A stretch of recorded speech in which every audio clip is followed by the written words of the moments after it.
വർഗീയതയെ ചെറുത്ത് ഒരുമയുടെ Onam ആഘോഷിക്കാമെന്ന് speaker N Shamseer. Wayanad ദുരന്തത്തിൽ കേരളം ഒറ്റക്കെട്ടായി നിന്നത് നമ്മുടെ സംസ്കാരത്തിൻ്റെ പ്രതിഫലനമാണ്. തൃപ്പൂണിത്തുറ അത്തച്ചമയ ആഘോഷം ഉദ്ഘാടനം ചെയ്ത് സംസാരിക്കുകയായിരുന്നു സ്പീക്കർ എൻ ഷംസീർ.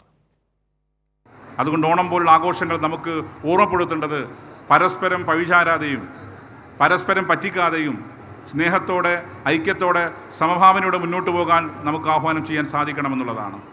നമുക്കെല്ലാവർക്കും അറിയുന്നൊരു കാര്യമുണ്ട്. ഇന്ത്യയിൽ മറ്റ് സംസ്ഥാനങ്ങളിൽ നിന്ന് വ്യത്യസ്തമായി ഇപ്പോഴും സ്നേഹവും സമഭാവനയും ഐക്യവും മതസ്പർദ്ധയും ഇല്ലാത്ത നാട് കേരളം തന്നെയാണ്.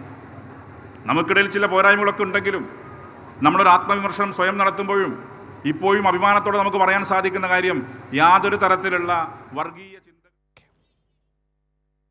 സ്പീക്കർ എൻ ഷംസീറാണ് തൃപ്പൂണിത്തുറ അത്തച്ചമയ ഘോഷയാത്ര ഉദ്ഘാടനം ചെയ്തത്. അവിടെ നിന്നും ഇപ്പോൾ അർച്ചന ചേരുകയാണ്. അർച്ചന, എത്രമാത്രം ഗംഭീരമായിരുന്നു ഇത്തവണത്തെ ഘോഷയാത്ര? ഇപ്പോഴും തുടരുകയാണ്?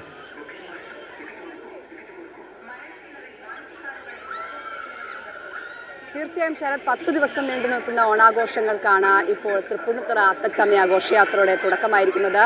വലിയ ഗംഭീരമായ പ്രൗഢമായ രാജകീയ വരവേൽപ്പാണ് നഗരങ്ങളിലെല്ലാം തന്നെ ഈ ഘോഷയാത്രയ്ക്ക് സ്വീകരണമായി നൽകിയിരിക്കുന്നത്. എന്തായാലും അല്പസമയത്തിനുള്ളിൽ തന്നെ അത്തം നഗറിലേക്ക് ഈ ഘോഷയാത്ര സമാപിക്കും. എന്തായാലും വലിയ രീതിയിലുള്ളൊരു ജനക്കൂട്ടം ഇവരെ സ്വീകരിക്കാനായി വീതികളെല്ലാം തന്നെ ഉണ്ടായിരുന്നു.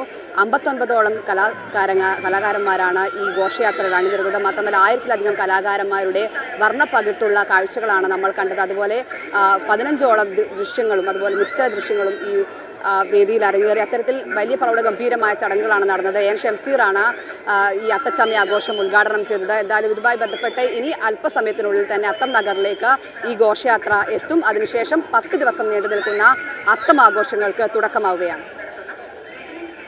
ശരി, അർച്ചനയാണ് ഇപ്പോൾ തൃപ്പൂണിത്തുറയിൽ നിന്ന്. അത്തച്ചമയ ഘോഷയാത്ര ഇപ്പോഴും അവിടെ തുടരുകയാണ്. അല്പസമയത്തിനകം അത്തം നഗറിൽ പ്രവേശിക്കും. വലിയ തോതിലുള്ള ആൾക്കൂട്ടമൊക്കെ ഇത് കാണാനായി അവിടെ എത്തിയതുമായി ബന്ധപ്പെട്ട വിഷയങ്ങളും വിവരങ്ങളും വിശേഷങ്ങളും ഒക്കെയാണ് ഇപ്പോൾ നമ്മളുമായി പങ്കുവച്ചത്.